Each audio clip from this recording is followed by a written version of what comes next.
Assalamualaikum warahmatullahi wabarakatuh. Halo semuanya, perkenalkan nama saya Tias Tuti Anafiah dengan NIM 22252300023. Di sini kita akan belajar bersama mengenai aplikasi kekongruenan. Sudah siap semuanya? Let's go. Jadi, kongruensi ini memiliki beragam aplikasi. Nah, salah satunya di sini akan ditunjukkan bagaimana kongruensi dapat digunakan untuk mengembangkan tes keterbagian. Nah, yang pertama ada keterbagian oleh pangkat 2. Di sini misalkan ada N sama dengan 32688,048. Dari angka tersebut mudah untuk melihat bahwa bilangan tersebut habis dibagi 2 karena digit terakhirnya adalah genap. Tapi apakah bilangan tersebut habis dibagi oleh 2 pangkat 2 yang sama dengan 4 habis membagi N?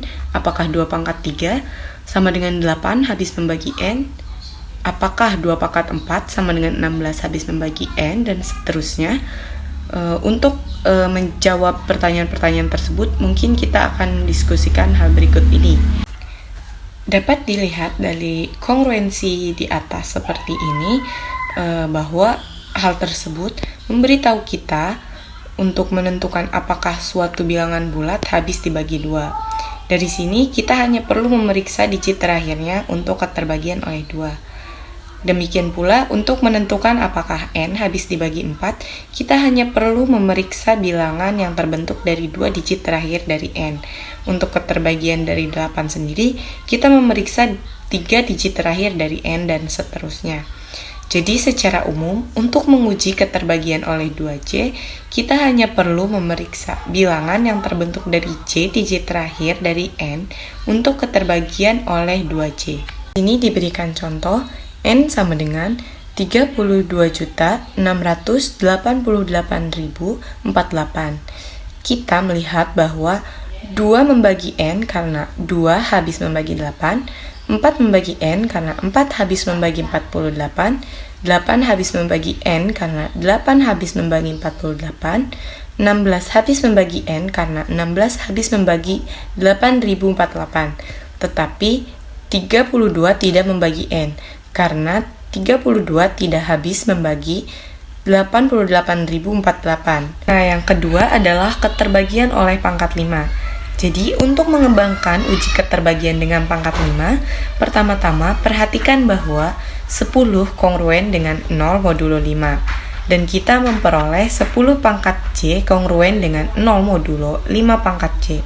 Oleh karena itu, uji keterbagian untuk pangkat 5 sama dengan uji keterbagian untuk pangkat 2. Nah, kita hanya perlu memeriksa bilangan bulat yang terdiri dari C digit terakhir dari N untuk menentukan apakah bilangan tersebut habis dibagi 5 pangkat C. Di sini diberikan contoh, misalkan N sama dengan 15.535.375. Karena 5 habis membagi 5, maka 5 habis membagi N.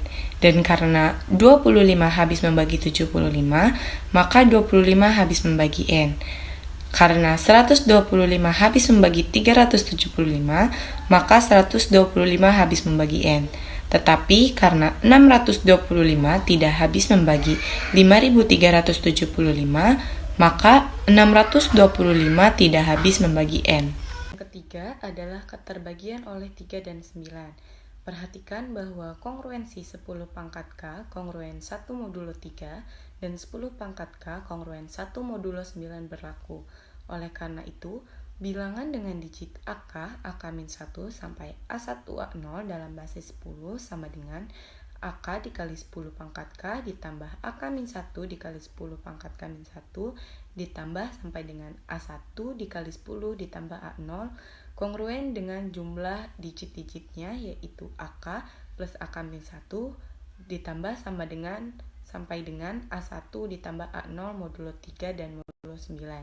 Dengan demikian, kita hanya perlu memeriksa apakah jumlah digit N habis dibagi 3 atau 9 untuk mengetahui apakah N habis dibagi 3 atau 9. Diberikan contohnya adalah misalkan N adalah 4.127.835, Maka jumlah digit-digit dari N adalah 4 ditambah 1 ditambah 2 ditambah 7 ditambah 8 ditambah 3 ditambah 5 sama dengan 30. Karena 30 habis dibagi 3 tetapi tidak habis dibagi 9, maka N habis dibagi 3 tetapi tidak habis dibagi 9. Yang keempat adalah keterbagian oleh 11.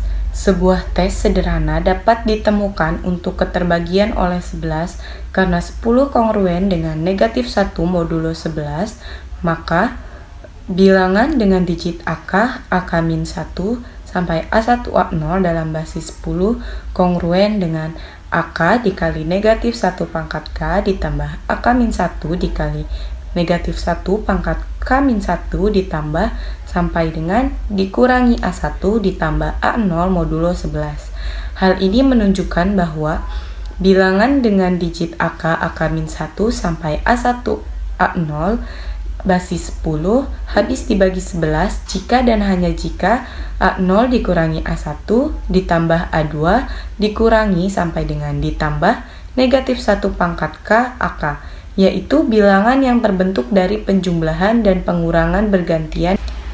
Contohnya, kita lihat bahwa 723.160.823 habis dibagi 11, karena dengan menjumlahkan dan mengurangkan digit-digitnya secara bergantian menghasilkan 3 dikurangi 2 ditambah 8 dikurangi 0 ditambah 6 dikurangi 1 ditambah 3 dikurangi 2 ditambah 7 sama dengan 22 yang habis dibagi 11. Sedangkan di sisi lain, 33.678.924 tidak habis dibagi 11, karena 4 dikurangi 2 ditambah 9 dikurangi 8 ditambah 7 dikurangi 6 ditambah 3 dikurangi 3 sama dengan 4 yang tidak habis dibagi 11. Selanjutnya, yang kelima adalah keterbagian oleh 7, 11, dan 13. Perhatikan bahwa 7 dikali 11 dikali 13 sama dengan 1001, dan 10 pangkat 3 sama dengan 1000. Maka kongruen dengan negatif 1 modulo 1001.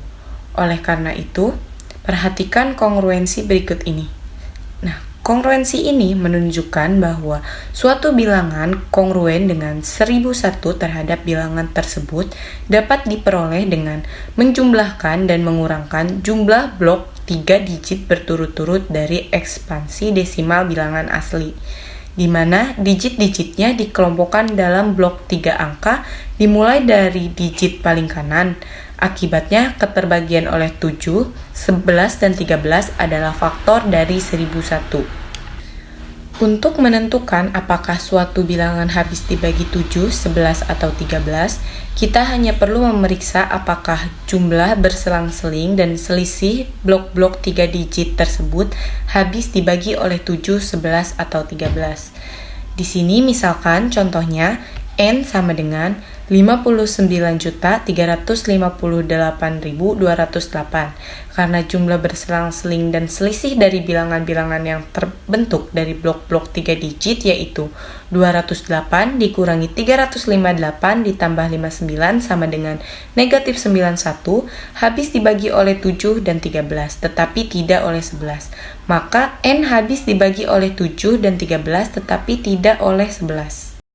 Sekian pembahasan kali ini, semoga bermanfaat untuk kita semua. Terima kasih. Wassalamualaikum warahmatullahi wabarakatuh. Bye-bye.